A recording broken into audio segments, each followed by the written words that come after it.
ਓਮ ਸ਼ਾਂਤੀ। ਅੱਜ ਸੁਣਦੇ ਹਾਂ 27 ਜੂਨ 2021 ਦੇ ਬਾਬਾ ਦੇ ਅਵਿਅਕਤ ਮਹਾਵਾਕ। ਰਿਵਾਈਜ਼ ਕੋਰਸ ਦੀ ਮੁਰਲੀ ਹੈ 26 ਜਨਵਰੀ 1988 ਦੀ। ਮੁਰਲੀ ਦਾ ਸਾਰ ਹੈ ਸੰਗਮ ਯੁਗ ਤੇ ਨੰਬਰ 1 ਪੂਜਯ ਬਣਨ ਦੀ ਅਲੌਕਿਕ ਵਿਧੀ।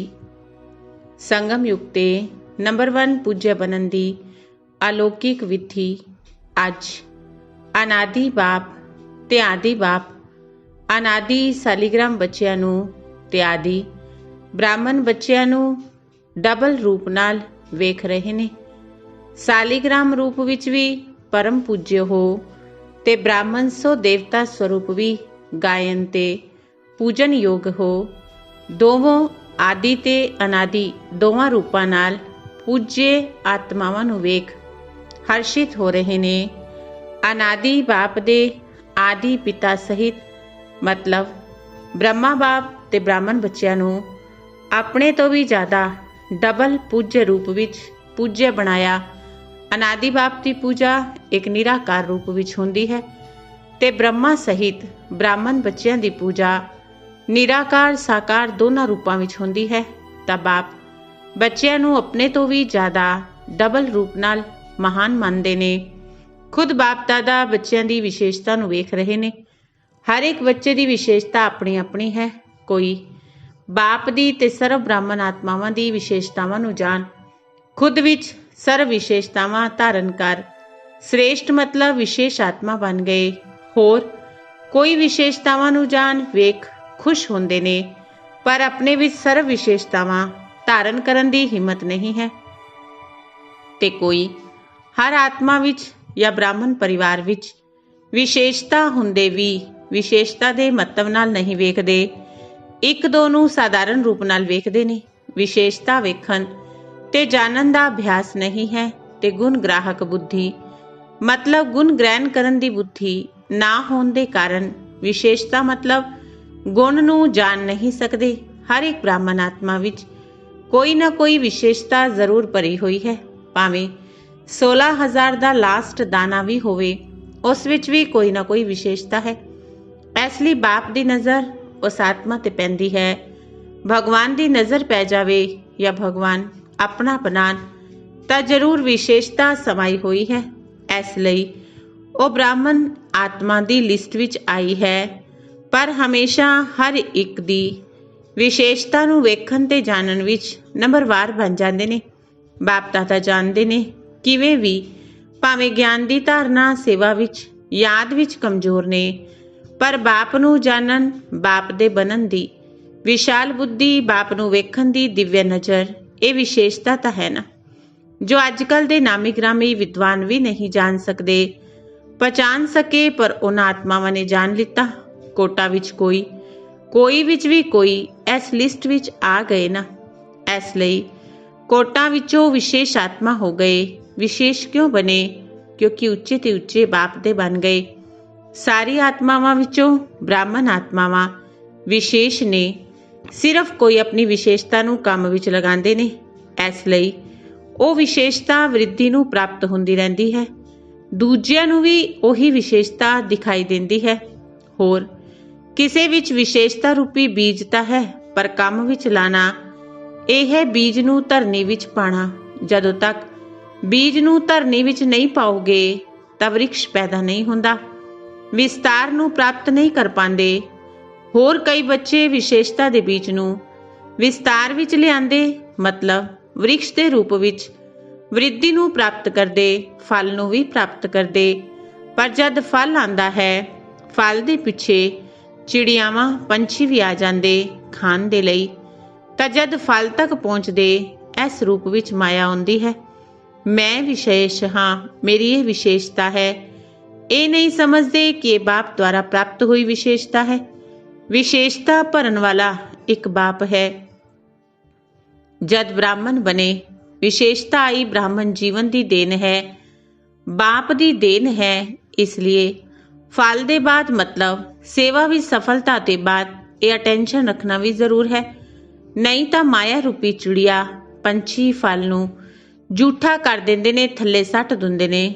ਜਿਵੇਂ ਖੰਡਿਤ ਮੂਰਤੀ ਦੀ ਪੂਜਾ ਨਹੀਂ ਹੁੰਦੀ, ਮੰਨਿਆ ਜਾਂਦਾ ਹੈ ਕਿ ਇਹ ਮੂਰਤੀ ਹੈ, ਪਰ ਪੂਜੀ ਨਹੀਂ ਜਾਂਦੀ। ਐਵੇਂ ਜੋ ਬ੍ਰਾਹਮਣ ਆਤਮਾਵਾਂ ਸੇਵਾ ਦਾ ਫਲ ਮਤਲਬ ਸੇਵਾ ਵਿੱਚ ਸਫਲਤਾ ਪ੍ਰਾਪਤ ਕਰ ਲੈਂਦੇ ਨੇ, ਮੈਂਪਨ ਦੀ ਚਿੜੀਆ ਦੇ ਫਲ ਨੂੰ ਖੰਡਿਤ ਕਰ ਦਿੱਤਾ। ਇਸ ਲਈ ਸਿਰਫ ਮੰਨਿਆ ਜਾਏਗਾ ਕਿ ਸੇਵਾ ਬੜੀ ਚੰਗੀ ਕਰਦੇ ਨੇ, ਮਹਾਰਥੀ ਨੇ, ਸਰਵਿਸਫੁਲ ਨੇ, ਪਰ ਸੰਗਮ ਯੁਗ ਤੇ ਸਰਵ ਬ੍ਰਾਹਮਣ ਪਰਿਵਾਰ ਦੇ ਦਿਲ ਵਿੱਚ ਪਿਆਰ ਦੇ ਪਾਤਰ ਪੂਜੇ ਨਹੀਂ ਬਣ ਸਕਦੇ। ਸੰਗਮ ਯੁਗ ਵਿੱਚ ਦਿਲ ਦਾ ਪਿਆਰ, ਦਿਲ ਦਾ ਰਿਗਾਰਡ, ਇਹੀ ਪੂਜੇ ਬਣਨਾ ਹੈ। ਫਲ ਨੂੰ ਮੈਂਪਨ ਵਿੱਚ ਲਿਆਉਣ ਵਾਲੇ ਐਵੇਂ ਪੂਜੇ ਨਹੀਂ ਬਣ ਸਕਦੇ। ਇੱਕ ਹੈ ਦਿਲ ਤੋਂ ਕਿਸੇ ਨੂੰ ਉੱਚਾ ਮੰਨਣਾ, ਤਾਂ ਉੱਚੇ ਨੂੰ ਪੂਜੇ ਕਿਹਾ ਜਾਂਦਾ ਹੈ। ਜਿਵੇਂ ਅੱਜ ਕੱਲ੍ਹ ਦੀ ਦੁਨੀਆ ਵਿੱਚ ਬਾਪ ਉੱਚਾ ਹੋਣ ਦੇ ਕਾਰਨ ਬੱਚੇ ਪੂਜੇ ਪਿਤਾ ਜੀ ਕਹਿ ਕੇ ਬੁਲਾਉਂਦੇ ਨੇ ਜਾਂ ਲਿਖਦੇ ਨੇ। ਐਵੇਂ ਦਿਲ ਤੋਂ ਉੱਚਾ ਮੰਨਣਾ ਮਤਲਬ ਦਿਲ ਤੋਂ ਰਿਗਾਰਡ ਦੇਣਾ। ਦੂਜਾ ਹੁੰਦਾ ਹੈ ਬਾਹਰ ਦੀ ਮਰਿਆਦਾ ਪ੍ਰਮਾਣ ਰਿਗਾਰਡ ਦੇਣਾ ਪੈਂਦਾ ਹੈ। ਦਿਲ ਤੋਂ ਦੇਣਾ ਤੇ ਦੇਣਾ ਹੀ ਪੈਂਦਾ ਹੈ। ਇਹਨਾਂ ਦੋਨਾਂ ਗੱਲਾਂ ਵਿੱਚ ਕਿੰਨਾ ਅੰਤਰ ਹੈ। ਪੂਜੇ ਬਣਨਾ ਮਤਲਬ ਦਿਲ ਤੋਂ ਸਰਵ ਮਨਨ ਮੈਜੋਰਿਟੀ ਹੋਣੇ ਚਾਹੀਦੇ ਨੇ। ਪਹਿਲੇ ਵੀ ਸੁਣਾਇਆ ਨਾ ਕਿ 5% ਤਾਂ ਰਹਿ ਵੀ ਜਾਂਦੇ ਨੇ, ਪਰ ਮੈਜੋਰਿਟੀ ਦਿਲ ਤੋਂ ਮੰਨਣ, ਇਹ ਹੈ ਸੰਗਮ ਯੁਗ ਤੇ ਪੂਜੇ ਬਣਨਾ। ਪੂਜੇ ਬਣਨ ਦਾ ਸੰਸਕਾਰ ਹੁਣੇ ਤੋਂ ਹੀ ਭਰਨਾ ਹੈ। ਭਗਤੀ ਮਾਰਗ ਦੇ ਪੂਜੇ ਬਣਨ ਵਿੱਚ ਤੇ ਹੁਣ ਦੇ ਪੂਜੇ ਬਣਨ ਵਿੱਚ ਅੰਤਰ ਹੈ। ਹੁਣ ਤੁਹਾਡੇ ਸਰੀਰਾਂ ਦੀ ਪੂਜਾ ਨਹੀਂ ਹੋ ਸਕਦੀ, ਕਿਉਂਕਿ ਅੰਤਿਮ ਪੁਰਾਣੇ ਸਰੀਰ ਨੇ, ਤਮੋਗੁਰੀ ਤੱਤਵਾਂ ਦਾ ਬਣਿਆ ਹੋਇਆ ਸਰੀਰ ਹੈ। ਹੁਣ ਫੁੱਲਾਂ ਦੇ ਹਾਰ ਨਹੀਂ ਪੈਣਗੇ। ਭਗਤੀ ਮਾਰਗ ਵਿੱਚ ਦੇਵਤਾਵਾਂ ਦੇ ਉੱਪਰ ਚੜਾਉਂਦੇ ਨੇ। ਪੂਜੇ ਦੀ ਨਿਸ਼ਾਨੀ ਹੈ ਧੂਪ ਜਗਾਣਾ, ਹਾਰ ਪਹਿਨਾਣਾ, ਆਰਤੀ ਕਰਨਾ, ਕੀਰਤਨ ਕਰਨਾ, ਤਿਲਕ ਲਗਾਣਾ।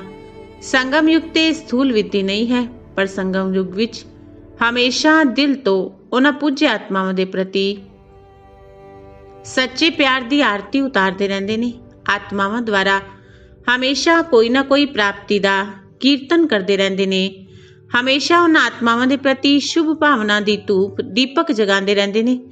ਹਮੇਸ਼ਾ ਐਵੇਂ ਦੀਆਂ ਆਤਮਾਵਾਂ ਨੂੰ ਵੇਖ ਖੁਦ ਵੀ ਜਿਵੇਂ ਉਹ ਆਤਮਾਵਾਂ ਬਾਪ ਦੇ ਉੱਪਰ ਬਲਿਹਾਰ ਗਈਆਂ, ਉਵੇਂ ਦੂਜੀਆਂ ਆਤਮਾਵਾਂ ਵਿੱਚ ਬਾਪ ਦੇ ਉੱਪਰ ਬਲਿਹਾਰ ਜਾਣ ਦਾ ਉਮੰਗ ਆਉਂਦਾ ਹੈ। ਬਾਪ ਦੇ ਉੱਪਰ ਬਲਿਹਾਰ ਜਾਣ ਦਾ ਹਾਰ ਹਮੇਸ਼ਾ ਉਹਨਾਂ ਆਤਮਾਵਾਂ ਨੂੰ ਆਪ ਹੀ ਪ੍ਰਾਪਤ ਹੁੰਦਾ ਹੈ। ਅਜਿਹੀਆਂ ਆਤਮਾਵਾਂ ਹਮੇਸ਼ਾ ਸਮ੍ਰਿਤੀ ਸਰੂਪ ਦੇ ਤਿਲਕਧਾਰੀ ਹੁੰਦੀਆਂ ਨੇ। ਇਸ ਅਲੌਕਿਕ ਵਿਧੀ ਨਾਲ ਇਸ ਸਮੇਂ ਦੇ ਪੂਜੇ ਆਤਮਾਵਾਂ ਬਣਦੀਆਂ ਨੇ। ਭਗਤੀ ਮਾਰਗ ਦੇ ਪੂਜੇ ਬਣਨ ਨਾਲ ਸ੍ਰੇਸ਼ਟ ਪੂਜਾ ਹੁਣ ਕੀਤੀ ਜਾਂਦੀ ਹੈ। ਜਿਵੇਂ ਭਗਤੀ ਮਾਰਗ ਦੀ ਪੂਜੇ ਆਤਮਾਵਾਂ ਦੀ 2 ਘੜੀ ਦੇ ਸੰਪਰਕ ਨਾਲ ਮਤਲਬ ਸਿਰਫ ਮੂਰਤੀ ਦੇ ਸਾਹਮਣੇ ਜਾਣ ਨਾਲ 2 ਘੜੀ ਲਈ ਸ਼ਾਂਤੀ, ਸ਼ਕਤੀ, ਖੁਸ਼ੀ ਦਾ ਅਨੁਭਵ ਹੁੰਦਾ ਹੈ। ਅਜਿਹੇ ਸੰਗਮ ਯੁਗੀ ਪੂਜੇ ਆਤਮਾਵਾਂ ਦੁਆਰਾ ਹੁਣ ਵੀ 2 ਘੜੀ, 1 ਘੜੀ ਦੀ ਦ੍ਰਿਸ਼ਟੀ ਮਿਲਣ ਨਾਲ ਖੁਸ਼ੀ, ਸ਼ਾਂਤੀ, ਉਮੰਗ, ਉਤਸ਼ਾਹ ਦੀ ਸ਼ਕਤੀ ਅਨੁਭਵ ਹੁੰਦੀ ਹੈ। ਐਵੇਂ ਦੀਆਂ ਪੂਜੇ ਆਤਮਾਵਾਂ ਮਤਲਬ ਨੰਬਰ 1 ਵਿਸ਼ੇਸ਼ ਆਤਮਾਵਾਂ ਨੇ। ਸੈਕਿੰਡ ਤੇ ਥਰਡ ਤਾਂ ਸੁਣਾ ਦਿੱਤਾ, ਉਸ ਦਾ ਵਿਸਤਾਰ ਕੀ ਕਰਾਂਗੇ। ਇਹ ਸਭ ਹੈ ਵਿਸ਼ੇਸ਼ ਆਤਮਾਵਾਂ ਦੀ ਲਿਸਟ ਵਿੱਚ, ਪਰ 1 2 3 ਨੰਬਰਵਾਰ ਨੇ। ਲਕਸ਼ ਸਾਰਿਆਂ ਦਾ ਨੰਬਰ 1 ਬਣਨ ਦਾ ਹੁੰਦਾ ਹੈ। ਤਾਂ ਅਜਿਹੇ ਪੂਜੇ ਬਣੋ ਜਿਵੇਂ ਬ੍ਰਹਮਾ ਬਾਪ ਦੇ ਗੁਣਾਂ ਦੇ ਗੀਤ ਗਾਉਂਦੇ ਹੋ। ਇਹ ਸਭ ਵਿਸ਼ੇਸ਼ਤਾਵਾਂ ਪੂਜੇ ਬਣਨ ਦੀਆਂ ਨੰਬਰ 1 ਵਿਸ਼ੇਸ਼ ਆਤਮਾਵਾਂ ਬਣਨ ਦੀਆਂ ਗੱਲਾਂ ਬ੍ਰਹਮਾ ਬਾਪ ਵਿੱਚ ਵੇਖੀਆਂ ਸੁਣੀਆਂ ਨਾ। ਤਾਂ ਜਿਵੇਂ ਬ੍ਰਹਮਾ ਸਾਕਾਰ ਆਤਮਾ ਨੰਬਰ 1 ਸੰਗਮ ਯੁਗੀ ਪੂਜੇ ਸੋ ਭਵਿੱਖ ਵਿੱਚ ਨੰਬਰ 1 ਪੂਜੇ ਬੰਦੇ ਨੇ। ਲਕਸ਼ਮੀ ਨਾਰਾਇਣ ਪੂਜੇ ਸੀ ਨਾ, ਐਵੇਂ ਤੁਸੀਂ ਸਾਰੇ ਵੀ ਐਵੇਂ ਬਣ ਸਕਦੇ ਹੋ। ਜਿਵੇਂ ਬਾਪ ਦੇ ਨਾਲ ਬ੍ਰਹਮਾ ਬਾਪ ਦੀ ਕਮਾਲ ਗਾਉਂਦੇ ਨੇ, ਐਵੇਂ ਆਪ ਸਾਰੇ ਵੀ ਹਮੇਸ਼ਾ ਅਜਿਹੇ ਸੰਕਲਪ ਬੋਲ ਤੇ ਕਰਮ ਕਰੋ ਜੋ ਹਮੇਸ਼ਾ ਹੀ ਕਮਾਲ ਦੇ ਹੋਣ। ਜਦ ਕਮਾਲ ਹੋਏਗੀ ਤਦ ਧਮਾਲ ਨਹੀਂ ਹੋਏਗੀ। ਕਮਾਲ ਨਹੀਂ ਕਰਦੇ ਤਾਂ ਧਮਾਲ ਕਰਦੇ ਹੋ। ਭਾਵੇਂ ਸੰਕਲਪਾਂ ਦੀ ਧਮਾਲ ਕਰੋ, ਭਾਵੇਂ ਬਾਣੀ ਤੋਂ ਕਰੋ, ਸੰਕਲਪਾਂ ਵਿੱਚ ਵਿਅਰਥ ਤੂਫਾਨ ਚੱਲਦਾ, ਇਹ ਧਮਾਲ ਹੈ। ਨਾ ਧਮਾਲ ਨਹੀਂ ਪਰ ਕਮਾਲ ਕਰਨੀ ਹੈ, ਕਿਉਂਕਿ ਆਦਿ ਪਿਤਾ ਬ੍ਰਹਮਾ ਦੇ ਬ੍ਰਾਹਮਣ ਬੱਚੇ ਹਮੇਸ਼ਾ ਹੀ ਪੂਜੇ ਗਾਏ ਜਾਂਦੇ ਹੈ। ਹੁਣ ਲਾਸਟ ਜਨਮ ਵਿੱਚ ਵੀ ਵੇਖੋ, ਸਾਰਿਆਂ ਤੋਂ ਉੱਚਾ ਵਰਨ ਕਿਹੜਾ ਗਾਇਆ ਜਾਂਦਾ ਹੈ? ਬ੍ਰਾਹਮਣ ਵਰਨ। ਕਹਿੰਦੇ ਨੇ ਨਾ, ਉੱਚਾ ਨਾਮ ਉੱਚੇ ਸ੍ਰੇਸ਼ਟ ਕਰਮ ਦੇ ਲਈ ਬ੍ਰਾਹਮਣਾਂ ਨੂੰ ਬੁਲਾਉਂਦੇ ਨੇ। ਕਿਸੇ ਦੇ ਕਲਿਆਣ ਲਈ ਬ੍ਰਾਹਮਣਾਂ ਨੂੰ ਬੁਲਾਉਂਦੇ ਨੇ ਤਾਂ ਲਾਸਟ ਜਨਮ ਤੱਕ ਬ੍ਰਾਹਮਣ ਆਤਮਾਵਾਂ ਦਾ ਉੱਚਾ ਨਾਂ ਉੱਚਾ ਕੰਮ ਪ੍ਰਸਿੱਧ ਹੈ, ਪਰੰਪਰਾ ਤੋਂ ਚੱਲ ਰਿਹਾ ਹੈ। ਸਿਰਫ ਨਾਮ ਤੋਂ ਕੰਮ ਚਲਾ ਰਹੇ ਨੇ। ਕੰਮ ਆਪ ਦਾ ਹੈ ਪਰ ਨਾਮ ਵਾਲਿਆਂ ਦਾ ਕੰਮ ਚੱਲ ਰਿਹਾ ਹੈ। ਇਸ ਤੋਂ ਵੇਖੋ ਸੱਚੇ ਬ੍ਰਾਹਮਣ ਆਤਮਾਵਾਂ ਦੀ ਕਿੰਨੀ ਮਹਿਮਾ ਹੈ, ਕਿੰਨੇ ਮਹਾਨ ਨੇ। ਬ੍ਰਾਹਮਣ ਨਾਮ ਹੀ ਅਵਿਨਾਸ਼ੀ ਹੋ ਗਿਆ, ਅਵਿਨਾਸ਼ੀ ਪ੍ਰਾਪਤੀ ਵਾਲੀ ਜੀਵਨ ਹੋ ਗਈ। ਬ੍ਰਾਹਮਣ ਜੀਵਨ ਦੀ ਵਿਸ਼ੇਸ਼ਤਾ ਹੈ ਮਿਹਨਤ ਘੱਟ ਪ੍ਰਾਪਤੀ ਜ਼ਿਆਦਾ, ਕਿਉਂਕਿ ਮੁਹੱਬਤ ਦੇ ਅੱਗੇ ਮਿਹਨਤ ਨਹੀਂ। ਹੁਣ ਲਾਸਟ ਜਨਮ ਵਿੱਚ ਬ੍ਰਾਹਮਣ ਮਿਹਨਤ ਨਹੀਂ ਕਰਦੇ, ਆਰਾਮ ਨਾਲ ਖਾਂਦੇ ਰਹਿੰਦੇ ਨੇ। ਜੇਕਰ ਨਾਮ ਵੀ ਕੰਮ ਕਰਦਾ ਹੈ ਤਾਂ ਵੀ ਭੁੱਖੇ ਨਹੀਂ ਰਹਿ ਸਕਦੇ। ਇਸ ਸਮੇਂ ਦੇ ਬ੍ਰਾਹਮਣ ਜੀਵਨ ਦੀ ਵਿਸ਼ੇਸ਼ਤਾਵਾਂ ਦੀ ਹੁਣ ਤੱਕ ਨਿਸ਼ਾਨੀਆਂ ਵੇਖ ਰਹੇ ਹੋ। ਐਨੀ ਸ੍ਰੇਸ਼ਟ ਆਤਮਾ ਹੋ, ਸਮਝਿਆ। ਵਰਤਮਾਨ ਸਮੇਂ ਪੂਜਯ ਤਾਂ ਭਵਿੱਖ ਵਿੱਚ ਵੀ ਪੂਜਯ। ਇਸ ਨੂੰ ਵਿਸ਼ੇਸ਼ ਆਤਮਾ ਨੰਬਰ 1 ਕਹਿੰਦੇ ਨੇ।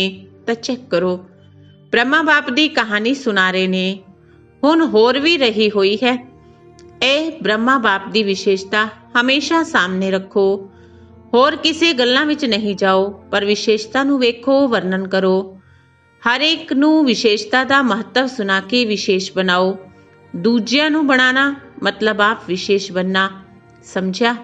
ਅੱਛਾ, ਚਾਰੋਂ ਪਾਸੇ ਦੀ ਸਰਵ ਨੰਬਰ 1 ਵਿਸ਼ੇਸ਼ ਆਤਮਾਵਾਂ ਨੂੰ, ਸਰਵ ਬ੍ਰਾਹਮਣ ਜੀਵਨ ਵਾਲੀਆਂ ਵਿਸ਼ੇਸ਼ ਆਤਮਾਵਾਂ ਨੂੰ ਹਮੇਸ਼ਾ ਬ੍ਰਹਮਾ ਬਾਪ ਨੂੰ ਸਾਹਮਣੇ ਰੱਖ ਸਮਾਨ ਬਣਨ ਵਾਲੇ ਬੱਚਿਆਂ ਨੂੰ ਅਨਾਦਿ ਬਾਪ ਆਦਿ ਬਾਪ ਦੋਨਾਂ ਰੂਪਾਂ ਤੋਂ ਸਰਵ ਸਾਲੀਗ੍ਰਾਮ ਤੇ ਸਾਕਾਰ ਬ੍ਰਾਹਮਣ ਆਤਮਾਵਾਂ ਨੂੰ ਪਿਆਰ ਭਰੀ ਯਾਦ ਪਿਆਰ ਤੇ ਨਮਸਤੇ। ਰੂਹਾਨੀ ਬੱਚਿਆਂ ਦੀ ਰੂਹਾਨੀ ਬਾਪ ਦਾਦਾ ਨੂੰ ਨਮਸਤੇ ਨਮਸਤੇ ਨਮਸਤੇ ਜੀ। ਪਾਰਟੀਆਂ ਨਾਲ ਮੁਲਾਕਾਤ। ਪਹਿਲਾ ਪੁਆਇੰਟ ਹੈ ਹਮੇਸ਼ਾ ਬਾਪ ਦਾ ਹੱਥ ਤੇ ਸਾਥ ਹੈ। ਐਵੇਂ ਭਾਗਵਾਨ ਸਮਝਦੇ ਹੋ। ਜਿਵੇਂ ਬਾਪ ਦਾ ਹੱਥ ਤੇ ਸਾਥ ਮਿਲਿਆ ਉਹ ਹਮੇਸ਼ਾ ਹੀ ਮੌਜਾਂ ਦੀ ਜੀਵਨ ਹੁੰਦੀ ਹੈ। ਮੂੰਝਣ ਵਾਲੇ ਉਦਾਸ ਹੋਣ ਵਾਲੇ ਨਹੀਂ ਹੋਣਗੇ, ਮੌਜ ਵਿੱਚ ਰਹਿਣਗੇ। ਕੋਈ ਵੀ ਪਰਿਸਥਿਤੀ ਆਪਣੇ ਵੱਲ ਆਕਰਸ਼ਿਤ ਨਹੀਂ ਕਰੇਗੀ, ਹਮੇਸ਼ਾ ਬਾਪ ਦੀ ਵੱਲ ਆਕਰਸ਼ਿਤ ਹੋਣਗੇ। ਸਭ ਤੋਂ ਵੱਡਾ ਸਭ ਤੋਂ ਵਧੀਆ ਬਾਪ ਹੈ। ਬਾਪ ਦੇ ਸਿਵਾਏ ਹੋਰ ਕੋਈ ਚੀਜ਼ ਜਾਂ ਵਿਅਕਤੀ ਆਕਰਸ਼ਿਤ ਨਹੀਂ ਕਰ ਸਕਦਾ। ਜੋ ਬਾਪ ਦੇ ਹੱਥ ਤੇ ਸਾਥ ਨਾਲ ਪਲਦੇ ਨੇ ਉਹਨਾਂ ਦਾ ਮਨ ਹੋਰ ਕਿਤੇ ਜਾ ਨਹੀਂ ਸਕਦਾ। ਐਵੇਂ ਸਾਰੇ ਹੋ ਜਾਂ ਮਾਇਆ ਦੀ ਪਾਲਣਾ ਵਿੱਚ ਚਲੇ ਜਾਂਦੇ ਹੋ, ਉਹ ਰਸਤਾ ਬੰਦ ਹੈ ਨਾ। ਹਮੇਸ਼ਾ ਬਾਪ ਦੇ ਨਾਲ ਮੌਜ ਵਿੱਚ ਰਹੋ। ਬਾਪ ਮਿਲਿਆ ਸਭ ਕੁਝ ਮਿਲਿਆ, ਕੋਈ ਅਪ੍ਰਾਪਤੀ ਨਹੀਂ। ਕਿੰਨਾ ਵੀ ਕੋਈ ਹੱਥ ਸਾਥ ਚੁੜਾਏ ਪਰ ਛੱਡਣ ਵਾਲੇ ਨਹੀਂ। ਛੱਡ ਕੇ ਜਾਓਗੇ ਵੀ ਕਿੱਥੇ। ਇਸ ਤੋਂ ਵੱਡਾ ਭਾਗਯ ਹੋਰ ਨਹੀਂ ਹੋ ਸਕਦਾ। ਕੁਮਾਰੀਆਂ ਤਾਂ ਹਮੇਸ਼ਾ ਭਾਗਯਵਾਨ ਨੇ। ਡਬਲ ਭਾਗਯ ਮਿਲਾ, ਇੱਕ ਕੁਮਾਰੀ ਜੀਵਨ ਦਾ ਭਾਗਯ, ਦੂਜਾ ਬਾਪ ਦਾ ਬਣਨ ਦਾ ਭਾਗਯ। ਕੁਮਾਰੀ ਜੀਵਨ ਪੂਜੀ ਜਾਂਦੀ ਹੈ। ਜਦ ਕੁਮਾਰੀ ਜੀਵਨ ਖਤਮ ਹੁੰਦੀ ਹੈ ਸਭ ਦੇ ਅੱਗੇ ਝੁਕਣਾ ਪੈਂਦਾ ਹੈ। ਗ੍ਰਸਤੀ ਜੀਵਨ ਹੈ ਬੱਕਰੀ ਸਮਾਨ ਜੀਵਨ, ਕੁਮਾਰੀ ਜੀਵਨ ਹੈ ਪੂਜਯ ਜੀਵਨ। ਜੇ ਕੋਈ ਇੱਕ ਵਾਰ ਡਿੱਗਿਆ ਤਾਂ ਡਿੱਗਣ ਨਾਲ ਹੱਡੀ ਤਾਂ ਟੁੱਟ ਜਾਂਦੀ ਹੈ ਨਾ। ਫਿਰ ਕਿੰਨਾ ਵੀ ਪਲਾਸਟਰ ਕਰੋ ਠੀਕ ਕਰੋ ਪਰ ਉਹ ਹੱਡੀ ਕਮਜ਼ੋਰ ਰਹਿ ਜਾਂਦੀ ਹੈ। ਤਾਂ ਸਮਝਦਾਰ ਬਣੋ, ਟੇਸਟ ਕਰਕੇ ਫਿਰ ਸਮਝਦਾਰ ਨਹੀਂ ਬਣਨਾ। ਦੂਜਾ, ਹਮੇਸ਼ਾ ਆਪਣੇ ਆਪ ਨੂੰ ਕਲਪ ਦੀ ਵਿਜਈ ਆਤਮਾਵਾਂ ਸਮਝਦੇ ਹੋ। ਕਈ ਵਾਰ ਵਿਜਈ ਬਣਨ ਦਾ ਪਾਠ ਵਜਾਇਆ, ਹੁਣ ਵੀ ਵਜਾ ਰਹੇ ਹਾਂ। ਵਿਜਈ ਆਤਮਾਵਾਂ ਹਮੇਸ਼ਾ ਹੋਰਾਂ ਨੂੰ ਵੀ ਵਿਜਈ ਬਣਾਉਂਦੀਆਂ ਨੇ। ਜੋ ਕਈ ਵਾਰ ਕੀਤਾ ਜਾਂਦਾ ਹੈ ਹਮੇਸ਼ਾ ਹੀ ਸਹਿਜ ਹੁੰਦਾ ਹੈ, ਮਿਹਨਤ ਨਹੀਂ ਲੱਗਦੀ। ਕਈ ਵਾਰ ਦੀ ਵਿਜਈ ਆਤਮਾ ਹਾਂ। ਇਸ ਸਮ੍ਰਿਤੀ ਨਾਲ ਕੋਈ ਵੀ ਪਰਿਸਥਿਤੀ ਨੂੰ ਪਾਰ ਕਰਨਾ ਖੇਡ ਲੱਗਦਾ ਹੈ, ਖੁਸ਼ੀ ਅਨੁਭਵ ਹੁੰਦੀ ਹੈ।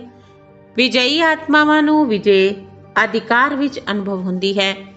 ਅਧਿਕਾਰ ਮਿਹਨਤ ਨਾਲ ਨਹੀਂ ਆਪ ਹੀ ਮਿਲਦਾ ਹੈ। ਹਮੇਸ਼ਾ ਵਿਜੇ ਦੀ ਖੁਸ਼ੀ ਨਾਲ ਅਧਿਕਾਰ ਨਾਲ ਅੱਗੇ ਵਧਦੇ, ਹੋਰਾਂ ਨੂੰ ਵੀ ਅੱਗੇ ਵਧਾਉਂਦੇ ਚਲੋ। ਲੌਕਿਕ ਪਰਿਵਾਰ ਵਿੱਚ ਰਹਿੰਦੇ ਲੌਕਿਕ ਨੂੰ ਅਲੌਕਿਕ ਵਿੱਚ ਪਰਿਵਰਤਨ ਕਰੋ, ਕਿਉਂਕਿ ਅਲੌਕਿਕ ਸੰਬੰਧ ਸੁਖ ਦੇਣ ਵਾਲਾ ਹੈ। ਲੌਕਿਕ ਸੰਬੰਧ ਤੋਂ ਅਲੱਗ ਕਾਲ ਦਾ ਸੁਖ ਮਿਲਦਾ ਹੈ, ਹਮੇਸ਼ਾ ਦਾ ਨਹੀਂ। ਹਮੇਸ਼ਾ ਸੁਖੀ ਬਣ ਗਏ, ਦੁਨੀਆ ਦੀ ਦੁੱਖਾਂ ਤੋਂ ਸੁਖ ਦੇ ਸੰਸਾਰ ਵਿੱਚ ਆ ਗਏ। ਐਵੇਂ ਅਨੁਭਵ ਕਰਦੇ ਹੋ। ਪਹਿਲੇ ਰਾਵਣ ਦੇ ਬੱਚੇ ਸੀ ਤਾਂ ਦੁਖਦਾਈ ਸੀ, ਹੁਣ ਸੁਖਦਾਤਾ ਦੇ ਬੱਚੇ ਸੁਖ ਸਰੂਪ ਹੋ ਗਏ। ਫਸਟ ਨੰਬਰ ਇਹ ਅਲੌਕਿਕ ਬ੍ਰਾਹਮਣਾਂ ਦਾ ਪਰਿਵਾਰ ਹੈ। ਦੇਵਤਾ ਵੀ ਸੈਕਿੰਡ ਨੰਬਰ ਹੋ ਗਏ ਤਾਂ ਇਹ ਅਲੌਕਿਕ ਜੀਵਨ ਪਿਆਰੀ ਲੱਗਦੀ ਹੈ ਨਾ। ਤੀਜਾ, ਹਮੇਸ਼ਾ ਆਪਣੇ ਆਪ ਨੂੰ ਪਦਮਾ ਪਦਮ ਭਾਗਯਵਾਨ ਅਨੁਭਵ ਕਰਦੇ ਹੋ। ਸਾਰੇ ਕਲਪ ਵਿੱਚ ਐਵੇਂ ਸ੍ਰੇਸ਼ਟ ਭਾਗਯ ਪ੍ਰਾਪਤ ਹੋ ਨਹੀਂ ਸਕਦਾ, ਕਿਉਂਕਿ ਭਵਿੱਖ ਸਵਰਗ ਵਿੱਚ ਇਸ ਸਮੇਂ ਦੀ ਪੁਰਸ਼ਾਰਥ ਦੀ ਪ੍ਰਲਬਧ ਦੇ ਰੂਪ ਵਿੱਚ ਰਾਜ ਭਾਗ ਪ੍ਰਾਪਤ ਕਰਦੇ ਹੋ। ਭਵਿੱਖ ਵੀ ਵਰਤਮਾਨ ਭਾਗਯ ਦੇ ਹਿਸਾਬ ਨਾਲ ਮਿਲਦਾ ਹੈ। ਮਹੱਤਵ ਇਸ ਸਮੇਂ ਦੇ ਭਾਗਯ ਦਾ ਹੈ। ਬੀਜ ਇਸ ਸਮੇਂ ਪਾਉਂਦੇ ਹੋ, ਫਲ ਕਈ ਜਨਮ ਪ੍ਰਾਪਤ ਹੁੰਦਾ ਹੈ। ਮਹੱਤਵ ਬੀਜ ਦਾ ਗਿਣਿਆ ਜਾਂਦਾ ਹੈ ਨਾ। ਇਸ ਸਮੇਂ ਭਾਗਯ ਬਣਾना ਜਾਂ ਭਾਗਯ ਪ੍ਰਾਪਤ ਹੋਣਾ ਇਹ ਬੀਜ ਬੋਣਾ ਹੈ। ਤਾਂ ਇਹ ਅਟੈਂਸ਼ਨ ਹਮੇਸ਼ਾ ਪੁਰਸ਼ਾਰਥ ਵਿੱਚ ਤੇਜ਼ ਗਤੀ ਨਾਲ ਅੱਗੇ ਵਧਦੇ ਚਲੋ। ਹਮੇਸ਼ਾ ਇਸ ਸਮੇਂ ਦੇ ਪਦਮਾ ਪਦਮ ਭਾਗਯ ਦੀ ਸਮ੍ਰਿਤੀ ਇਮਰਜ ਰੂਪ ਵਿੱਚ ਰਹੇ।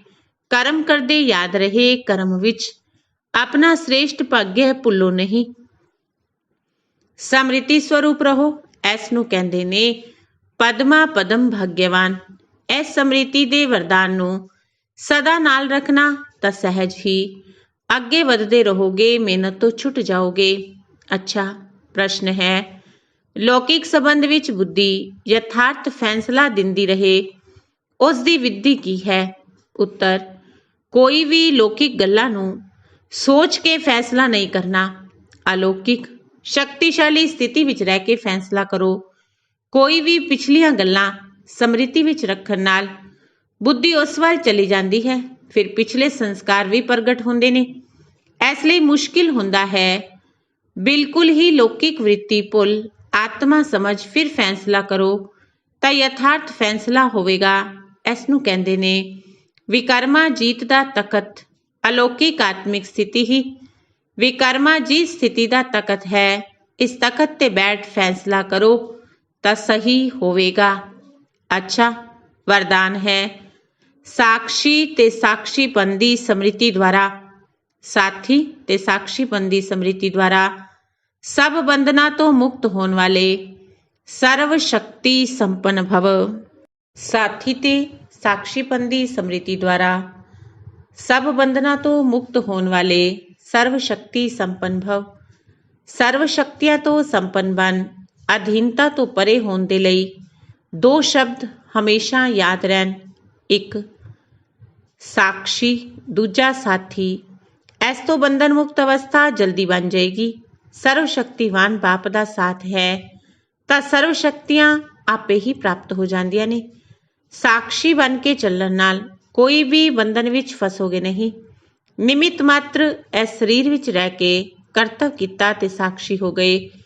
ਇਸ ਦਾ ਵਿਸ਼ੇਸ਼ ਅਭਿਆਸ ਵਧਾਓ। ਸਲੋਗਨ ਹੈ, ਅਸ਼ੁੱਧ ਤੇ ਸ਼ੁੱਧ ਦੋਹਾਂ ਦੀ ਯੁੱਧ ਹੈ ਤਾਂ ਬ੍ਰਾਹਮਣ ਦੀ ਬਜਾਏ ਖੱਤਰੀ ਹੋ।